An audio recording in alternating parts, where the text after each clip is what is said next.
नमस्कार, स्वागत है आपका बड़ी खबर में। दिन की 4 बड़ी खबरें लेकर हाजिर हूं मैं आपके साथ गौरव राजेंद्र। आज हम बात करेंगे पहली खबर में, जहां पर के हरियाणा से खबर है विधानसभा से जुड़ी हुई। कल से हरियाणा विधानसभा सत्र शुरू होने वाला है। दूसरी खबर विधायकों के लिए आयोजित होने वाली वर्कशॉप से जुड़ी हुई है, जिसमें विधायकों को सदन में काम करने के तौर तरीकों से रूबरू कराया जाएगा। और तीसरी खबर रतिया से है, जहां पर पराली जलाने को लेकर 2 किसानों पर एफआईआर दर्ज की गई है, साथ ही जुर्माना भी लगाया गया है। और चौथी खबर में बात करेंगे हम, जो कि पलवल से है, जहां जेसीबी चालक की लापरवाही से के चलते जो है गैस पाइपलाइन लीक हो गई, जिसकी वजह से आग लग गई। 4 खबरें और 4 बड़ी खबरों की तस्वीर आपके टेलीविजन स्क्रीन पर है, जिसमें कि हम सिलसिलेवार तरीके से बात करेंगे। पहली खबर में हरियाणा विधानसभा सत्र से जुड़ी हुई मुद्दे पर चर्चा करेंगे और साथ ही विधायकों के लिए वर्कशॉप का आयोजन किया गया है और सदन के तौर तरीकों से जो है अवगत कराया जाएगा सभी विधायकों को।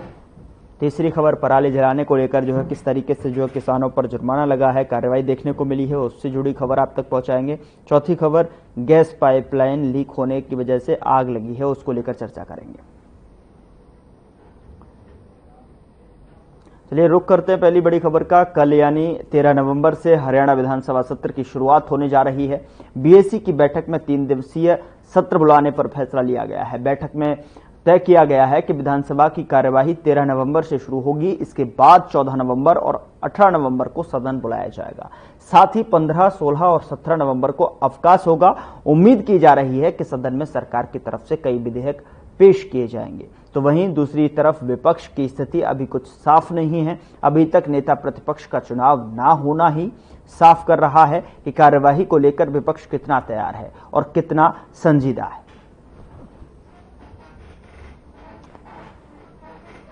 कल से हरियाणा विधानसभा सत्र की शुरुआत होने जा रही है। उसको लेकर एक बीएसी की बैठक पहले ही हो चुकी है, जिसमें कि 3 दिन का जो है सदन बुलाया गया है और साथ ही 15, 16 और 17 नवंबर को अवकाश रहेगा। और 3 दिवसीय सत्र के लिए सरकार पूरी तरीके से तैयार दिखाई दे रही है। लेकिन अगर विपक्ष की बात करें तो विपक्ष कितना मुस्तैद है, कितना संजीदा है सदन को लेकर, ये बात का अंदाजा नेता प्रतिपक्ष के न चुनने पर से ही लगाया जा सकता है।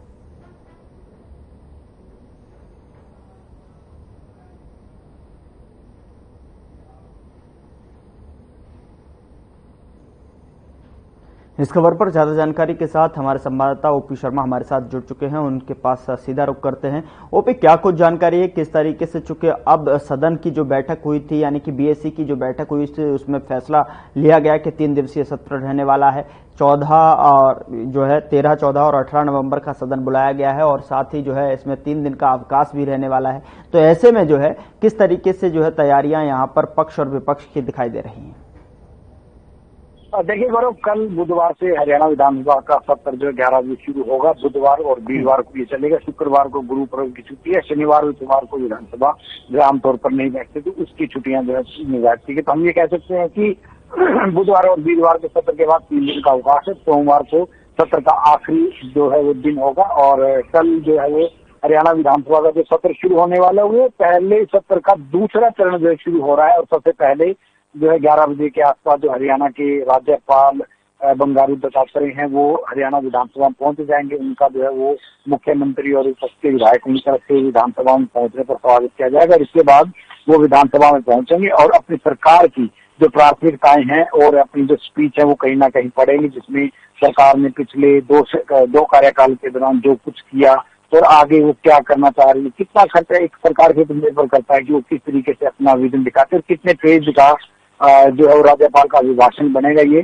जो देखने वाली जो है बात होगी। उसके बाद तुरंत करीबन हम ये मान सकते हैं कि आधा घंटा या 40 मिनट के आसपास राज्यपाल की जो स्पीच रहने वाली, क्योंकि सरकार के पास फिलहाल कुछ ज्यादा बताने के लिए होगा नहीं, क्योंकि सरकार को बने 2 साल ही हुए हैं और पिछली योजनाओं को भी शायद सरकार थोड़ा सा ज्यादा जो गिनवाना नहीं चाहेगी, बल्कि भविष्य का विजन दिखाएगी। तो 40 मिनट के आसपास गवर्नर का जो है वो एड्रेस होगा और उसके बाद उसके बाद करीबन 15 मिनट के लिए विधानसभा जो स्थगित होगी। राज्यपाल मंगल दोपहर को जो मुख्यमंत्री, विधानसभा स्पीकर, विपक्ष के विधायक जितने वो सभी जो है उनको जो है राजभवन के लिए विदा भी करेंगे। और इसके बाद जब 15 या 20 मिनट के बाद विधानसभा का सत्र दोबारा शुरू होगा तो जो राज्यपाल का अभिभाषण कल जो हुआ होगा उसी के ऊपर जो चर्चा जो शुरू हो जाएगी। और उसके बाद जो राज्यपाल की भाषण में चर्चा शुरू हो जाएगी, जिसमें विपक्ष के और सत्ता पक्ष के सभी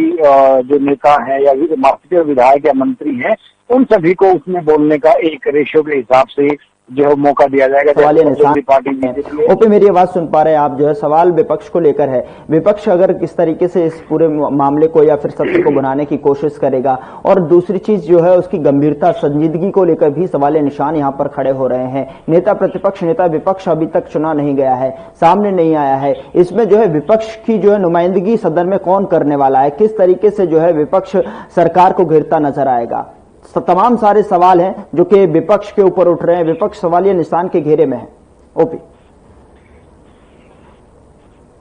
देखिए गौरव, आपने सवाल बहुत अच्छा पूछा है, लेकिन दो टुकड़ों में जो है पूछा। पहले तो मैं ये बता दूं कि जहां तक विपक्ष की बात है तो विपक्ष अपनी तैयारियां जो कहीं ना की है। इंडियन नेशनल लोकदल है, उसकी तरफ से जो है 8 पोलिंग अटेंशन जो है लगाए गए। इसके अलावा कांग्रेस की तरफ से भी कुछ पोलिंग अटेंशन जो है लगाए गए हैं। और आमतौर पर हर रोज 2 पोलिंग अटेंशन पर जो चर्चा होने की परंपरा है, लेकिन ये थोड़ा सा विधानसभा का पहला सत्र है तो सरकार एक दिन में 1 पोलिंग अटेंशन पर चर्चा करवाती है, 2 पे करवाती है। ये थोड़ा सा देखने वाली बात होगी। लेकिन हाँ, ये कि विपक्ष का जो रुख है वो काफी हमलावर जो सरकार के ऊपर रहने वाले हैं, और सरकार को जो शायद थोड़ी सी जवाब देते हुए दिक्कतों का सामना करना पड़ेगा। क्योंकि हरियाणा में इस वक्त धान और बाजरे की जो सरकारी खरीद चल रही है, 15 नवंबर से ये खरीद होनी है। और दिसंबर या हम ये माने कि 30 दिसंबर या 5 दिसंबर तक जो है वो गेहूं की बिजाई की हरियाणा में कहीं ना कहीं होनी है।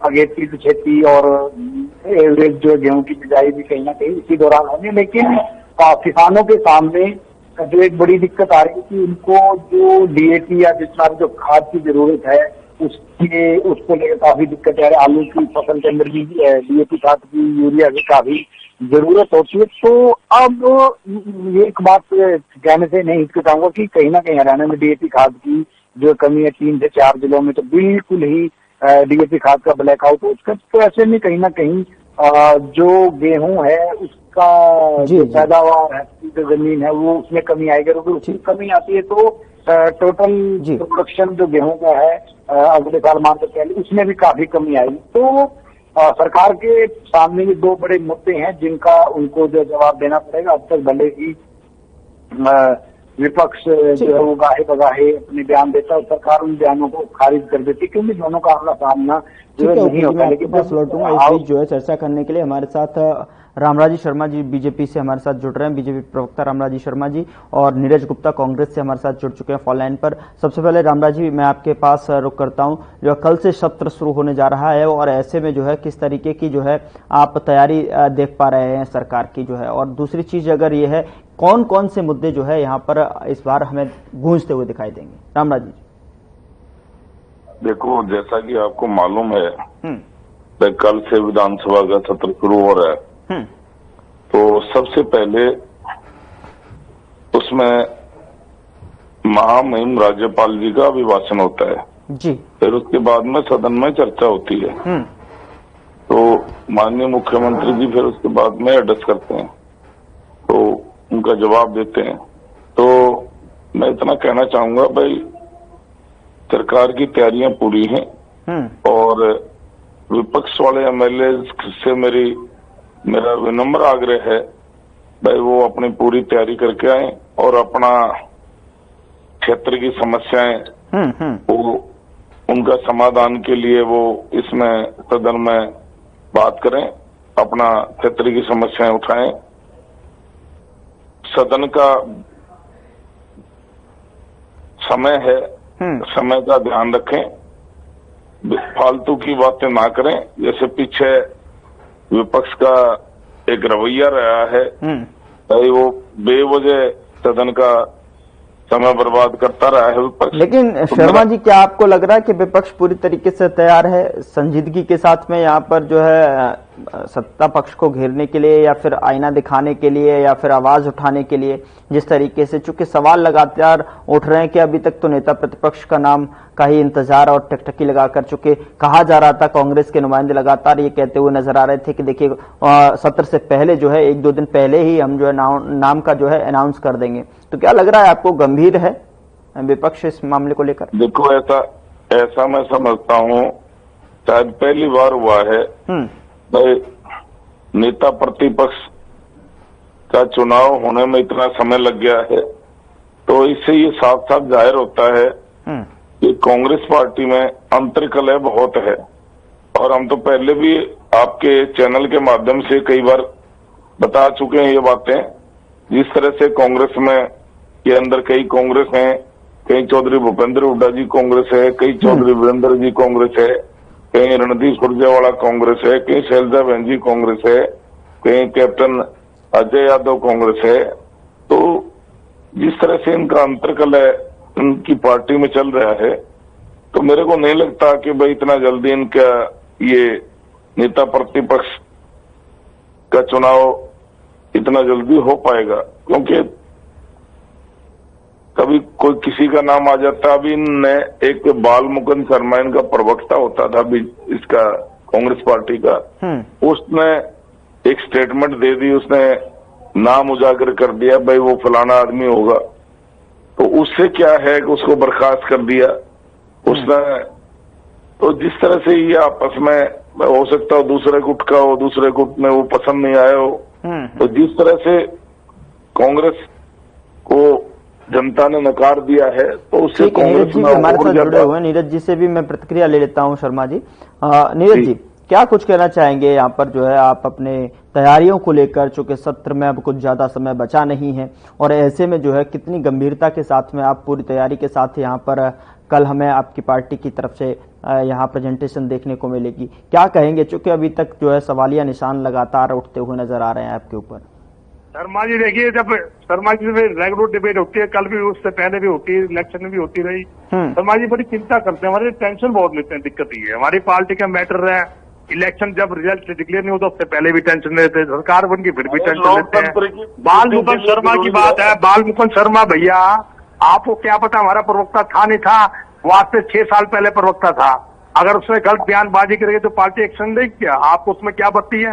वो हमारी पार्टी का इंटरनल मैटर है, वो हमारा अधिकारी को प्रवक्ता था ही नहीं, इसलिए उसे ऐसी बयानबाजी देने को हक नहीं जिससे कांग्रेस में गुटबाजी भरे या कोई ऐसी बयानबाजी करे जो पार्टी लाइन से हटके भरे। तो हमने उसे बाहर का रास्ता दिखा दिया। इसमें क्या गलत किया बताइए? और दूसरी आप रहे, प्रतिपक्ष का चुनाव बड़ी जल्दी हो जाएगा। आप आज तो नहीं, मैं कह रहा हूँ 2-3 दिन में हो जाएगा, चाहे इस ये जो दम है 13, 14, 18 उसके बाद हो जाएगा।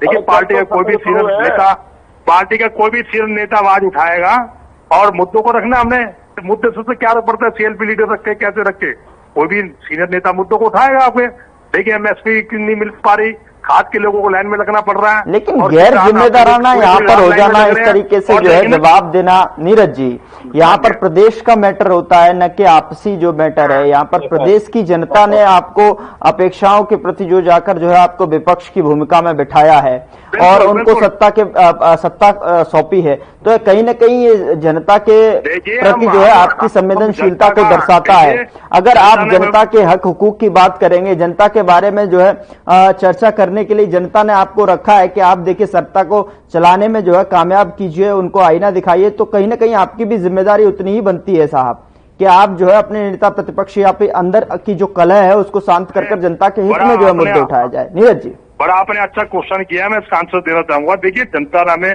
पक्ष में बताया, हम जनता का मान सम्मान करते हैं। जनता ने जो हमें विपक्ष के लिए चुना, विपक्ष की पूरी भूमिका निभाई जाएगी। देखिए भी सरकार बनी है, अभी तो सेशन शुरू हुआ है, अभी तो 5 साल बाकी है, क्यों नहीं आवाज उठाएंगे? जो उन्होंने मैनिफेस्टो में किया हम उसके चौकीदार बन के यहाँ भी आवाज उठाएंगे विपक्ष में, और ये सदन में उठाएंगे। अगर सदन में नहीं सुने जाएंगी बात सड़कों में उठाएंगे। हमने कब कहा है? हम तो लड़ने को तैयार है, हर बार जनता की आवाज को उठाने को तैयार है, जनता को हिट की बात करेंगे। अभी देखिए 5-6 मुद्दों पर अंतर गन्ना हो चुकी है, जो हमें मुद्दे उठाने वो हमने पीठ फेंक है। हमारी कांग्रेस बड़े नेताओं के फीडबैक है, मैं क्या मुद्दों की लड़ाई लड़नी है, किन मुद्दों पर सरकार अभी बोल रही है, अभी देखना अब उसको परिणाम मिलेगा 13, 14, 18 को। हाँ, रही सीएलपी लीडर की बात, मैं उसे मानता हूं, इस बात से सहमत हूं, उसमें थोड़ी देरी है, मैं इस बात के लिए मानता हूं। आप में इस बात को डिनाई नहीं करना कि भाई उसका फैसला जल्दी होना चाहिए, उसमें थोड़ी लेट हुई है, लेकिन मैं मानता हूं 13, 14, 18 के बाद, चाहे 13, 14 में हो जाओ, लेकिन 18 के बाद तो निश्चित रूप से सीएलपी लीडर का चुनाव हो जाएगा। बिल्कुल, कहीं ना कहीं ठीक है, और उम्मीद यही है कि अपेक्षाएं भी यही हैं जनता की, जो है जल्दी से जल्दी आप इस पूरी मामले को सुलझाएं, मसले को हल करें, चूंकि लगातार टालमटोली जो है कहीं ना कहीं जनता के विश्वास में दरार पैदा करने का काम करें, कहीं ना कहीं यहाँ पर होता हुआ नजर आ रहा है। बहुत बहुत शुक्रिया हमारे साथ जुड़ने के लिए, तमाम जानकारी साझा करने के लिए। फिलहाल आगे बढ़ते हैं, अगली बड़ी खबर का रुख करते हैं। चंडीगढ़ स्थित हरियाणा निवास में आज शाम 5 बजे विधायकों के लिए वर्कशॉप का आयोजन कराया जाएगा, और जिसमें कि हरियाणा के विधायकों को सदन की कार्यवाही से रूबरू कराया जाएगा। इसी के साथ जो है विधायकों को सदन में काम करने के तौर तरीकों की जानकारी भी दी जाएगी।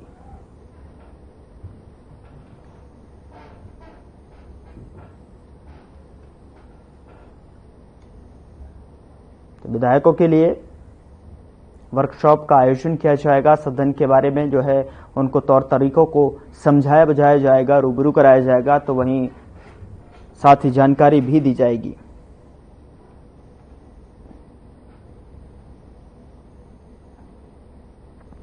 सदन की कार्रवाई से अवगत कराया जाएगा विधायकों को।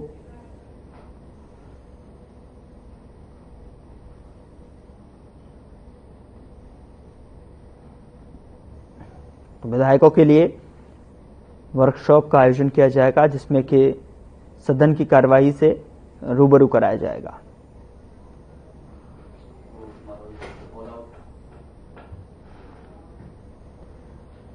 खबर रतिया से है, जहां लाली रोड के 2 किसानों ने अपने खेत में पड़ी पराली का समाधान न होने के कारण पराली को आग लगा दी, जिसके बाद कृषि विभाग के कर्मचारियों और पॉल्यूशन बोर्ड के कर्मचारियों ने किसानों पर एफआईआर दर्ज कर जुर्माना लगाया और उनकी जमीन को रेड एंट्री में डाल दिया। इस मौके पर भारतीय किसान यूनियन एकता उग्राहा द्वारा एफआईआर करने आए कर्मचारियों को वहीं खेत में बिठाया और उनसे सवाल जवाब किया। तो वहीं आपको बता दें कि यूनियन के प्रधान कर्म सिंह का कहना है कि सरकार धान की खरीद पर काट और डीएपी की समस्या को लेकर नकार रही है और किसानों पर जो है पर्चे डाल रही है, जिसका यूनियन विरोध करती है। साथ ही उनका कहना है कि इस मामले में एसडीएम से मिलेंगे और आने वाले दिनों में पर्चे खारिज नहीं किए तो आंदोलन होगा।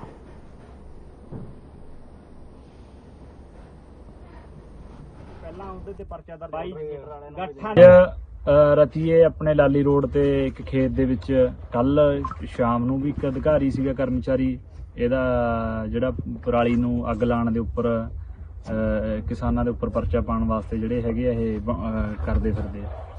ਕੱਲ ਵੀ ਆਏ ਸੀ, ਅੱਜ ਸਵੇਰੇ ਵੀ ਆਏ ਸੀ, ਅੱਜ ਸ਼ਾਮ ਉਸ ਤੋਂ ਬਾਅਦ ਫੇਰ ਉਸੇ ਇੱਕੋ ਹੀ ਜਗ੍ਹਾ ਤੇ ਤੀਸਰੀ ਵਾਰ ਜਿਹੜੇ ਮਹਿਕਮੇ ਦੇ ਨੇ ਬੰਦੇ ਇਹ ਪਹੁੰਚੇ ਆ। ਤੇ ਅਸੀਂ ਭਾਰਤੀ ਕਿਸਾਨ ਯੂਨੀਅਨ ਏਕਤਾ ਉਗਰਾਹਾਂ ਵੱਲੋਂ ਸਾਰੇ ਸਾਥੀ ਇੱਥੇ ਇਕੱਠੇ ਹੋਏ ਆ। ਜਿਹੜੇ ਹਜੇ ਨਹੀਂ ਪਹੁੰਚੇ ਉਹਨਾਂ ਨੂੰ ਮੈਂ ਅਪੀਲ ਕਰਦਾ ਵੀ ਰਤੀਏ ਵਾਲੇ ਲਾਲੀ ਰੋਡ ਤੇ ਆਪਣੇ ਕਿਹੜਾ ਰਾਹ ਹੈ ਇਹ, ਕਿਸ ਨਾਮ ਤੋਂ, ਬਾਗ ਵਾਲਾ ਰਸਤਾ ਹੈਗਾ, ਅਸ਼ੋਕ ਕੰਬੋਜ ਦੇ ਮੋਟਰ ਦੇ ਕੋਲੇ ਬਾਗ ਵਾਲਾ ਰਸਤਾ ਹੈ, ਉਸ ਰਸਤੇ ਤੇ ਲਾਸਟ ਤੇ ਆ ਜਾਓ ਸਾਰੇ।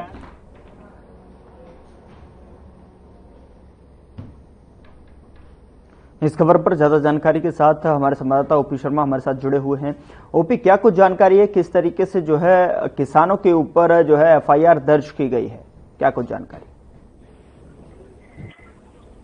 देखिए गौरव, ये बात सही है कि हरियाणा में पराली जलाने के जो है मामले आ रहे हैं, लेकिन अगर हम पिछले साल के आंकड़े देखें तो 2021 से आंकड़े देखें तो इसमें एक भारी गिरावट आई है, क्योंकि अब धान जलाने की जो घटनाएं थी वो बिल्कुल आखिरी चरण पे रहेगी। मुझे लगता है कि एक हफ्ते से ज्यादा तक जो है वो गेहूं जलाने की वारदातें जो घटनाएं किसान कर रहे हैं वो शायद खत्म हो जाएंगी, क्योंकि गेहूं की बिजाई के लिए खेत को तैयार भी करना है। तो एक हफ्ते के अंदर जितने केस और आने वो और आ जाएंगे। लेकिन अगर मैं साल 2021 की बात करूं तो हरियाणा के अंदर 4500 जो है वो 15 नवंबर तक मामले या 30 नवंबर तक जो 4500 मामले जो है वो स्टबल बर्निंग के पराली जलाने के सामने आए थे। लेकिन अगर पिछले साल की बात करूं तो ये करीबन 1800 या 1725 के आसपास का जो कहीं ना कहीं आंकड़ा था। और आज अगर मैं कल शाम तक की अगर मैं बात करूं तो उसके अंदर करीबन 1038 या 40 के आसपास कुल मामले तक जो दर्ज हुए हैं। हालांकि हरियाणा सरकार अपनी तरफ से जो पूरी तरीके से उनकी जो कहीं ना कहीं मदद करने में लगी है, लेकिन शायद कुछ किसानों तक जो है सरकार की सहायता या फिर स्टेबल या मैनेजमेंट को लेकर कुछ कमियां रह जाती हैं, जिसके चलते गाये बगाए इस तरह की हल्की फुल्की घटनाएं जो हरियाणा में आ सकती हैं। अगर हम देखें आज तक 1040 और पिछले साल करीबन 1800, और अब जब धान का सीजन है मुझे लगता है कि एक हफ्ते के आसपास का वक्त ही बचा, जिसके बाद खेतों में लगभग पूरी तरीके से ट्रैक्टर जो है चलने लगेंगे। तो देखें तो हरियाणा में पराली की काफी कमी आई हुई है। अगर पंजाब की देखें तो पंजाब में अभी भी हरियाणा से करीबन 2.5 से 3 गुना, मतलब पंजाब में करीबन 5000 के आसपास पराली जलाने की घटनाएं जो सामने आई है। तो कुछ लेवल से कम मानते हैं, कुछ किसान हैं जो इस तरह की घटनाएं करती हैं। हालांकि इतने मामले सामने आए हैं और करीबन 600 किसानों के ऊपर जो है पुलिस की तरफ से FIR जो है दर्ज की गई है। बहुत सारी जमीनों को जो है वो लाल मार्किंग करके भी किया गया है कि भविष्य में उनकी फसलें MSP पर नहीं खरीदी जाएंगी। सुप्रीम कोर्ट ने भी गाये बगाए हरियाणा की जो है तारीफ भी की थी पराली मैनेजमेंट को लेकर। तो मुझे लगता है कि धीरे धीरे शायद जिस तरीके पिछली बार 2000 मामले 1800 के आसपास मामले सामने आए थे और अब तक 1040-50 के आसपास मामले सामने, तो उम्मीद करते हैं कि 1100 के आसपास इस बार का आंकड़ा रुकेगा। अगली बार हो सकता है कि शायद हम इससे और कमी ला पाएंगे। धीरे धीरे जितनी भी जो पराली काटने की जो हैप्पी सीडर मशीन है या पराली को खेत में ही जब्त करने की, उनको उसी के अंदर गलाने की जो प्रक्रियाएं हैं वो चल रही है। जैसे जैसे साइंस भी तरक्की करेगा तो मुझे लगता है कि पराली का मैनेजमेंट सस्ता और सुलभ भी जो किसानों के लिए कहीं ना कहीं होगा। तो ठीक है, पराली जलानी किसानों ने नहीं जलानी चाहिए, लेकिन ठीक है पराली जलाई तो पुलिस। लेकिन प्रशासन की अगर बात की जाए तो यहाँ पर प्रशासन लगातार कार्रवाई कर रहा है। जैसे आपने जिक्र किया कि पिछले के मुकाबले इस बार जो कमी दर्ज की गई है, बिल्कुल जो है अगर जो दूसरे राज्य की तुलना में अगर पिछले दिनों की अगर बात की जाए तो वहां से भी डाटा सामने आया था, वहां की सैटेलाइट तस्वीरों में भी रिकॉर्ड किया गया था कि दूसरे राज्य की तुलना में जो है इस बार पराली कम दर्ज हुई है। ऐसे में जो है किसान यूनियन की तरफ से जो है आंदोलन की चेतावनी देना कितना सही, किस तरीके से देख रहे हैं? यूनियंस के बयान के ऊपर कुछ नहीं कहना चाहूंगा, बस इतना कहूंगा कि थोड़ा सा सामाजिक दायित्व समझे, किसान भी समझे, क्योंकि अगर प्रदूषण फैलता है जी तो उससे सिर्फ किसान नहीं बल्कि प्रदूषण का जो दुष्प्रभाव होता है वो दूर तक जाता है। बहुत सारी बीमारियां और लोग परेशान होते हैं। लेकिन ठीक है, वो लोकतंत्र में एक जो किसान जथेबंदियां संगठन है उनके भी अपने अधिकार हैं प्रचार करने के, धरना देने के, जो भी है उनके संवैधानिक अधिकार हैं, वो इस्तेमाल कर सकते हैं। लेकिन शायद उनको थोड़ा सा सामाजिक होकर इस पॉइंट ऑफ व्यू से भी देखना पड़ेगा और शायद सरकार के साथ अगर वो हर समस्या का बैठ तो कहीं ना कहीं समाधान निकाले। बहुत शुक्रिया तमाम जानकारी साझा करने के लिए ओपी आपका। तो पराली जलाने पर जो है किसानों पर जो जुर्माना लगाया गया है, तो ऐसे में जो है सरकार के बीच में लगातार जो है समन्वय बैठाने की कोशिश किसानों के साथ में की जा रही है। फिलहाल अगली खबर का रुख करेंगे। सरकार के बीच में जो है शहर के बीचों बीच JCB मशीन के द्वारा चल रहे खुदाई से PNG गैस पाइप लीक होने से भयंकर आग लग गई। आप बता दें आपको कि आग की लपटें इतनी तेज थीं कि उन लपटों से बगल की दुकानों में भी आग लग गई, जिससे दुकान के साथ उसमें रखे सामान भी जलकर राख हो गए। इसकी सूचना मिलते ही मौके पर जिले के पुलिस अधीक्षक एवं जिला आयुक्त ने पहुंचकर हालात का जायजा लिया और तत्काल प्रभाव से जो है फायर ब्रिगेड की कई गाड़ियों को बुलाकर आग पर काबू पाया।